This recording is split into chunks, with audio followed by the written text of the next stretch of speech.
Media, print, electron, social, mouth publicity, ఇన్ని శక్తులు ఒక్కసారిగా మీద పడిపోయి కొట్టేస్తా ఉంటుంటే ఏముంటది ఇక్కడ బేసిక్గా?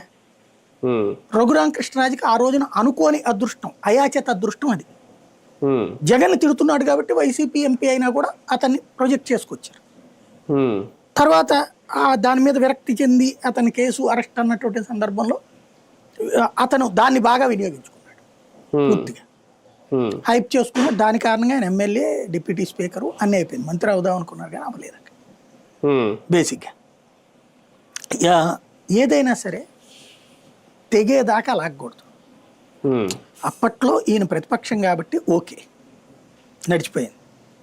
ప్లస్ జగన్కి వ్యతిరేక కాబట్టి హైలైట్ చేశారు. ఇప్పుడు చూడండి, హైలైట్ చేస్తారా? అదే అదే కదా. ఇప్పుడు రాశారా? సునీల్ కుమార్ మాట్లాడుతున్నారు, సాక్షి వాళ్ళు రాస్తున్నారు, వీళ్ళు రాయట్లేదు అంతే.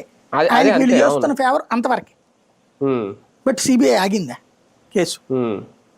నాకు తెలిసి కేసులో పస చాలా ఉంది, కానీ ఇప్పుడు ఇలాంటి వాళ్ళకి ఒక మధ్యవర్తిత్వ కోర్టు అనే ఒక ప్రయోజనం చేకూరుతుంది.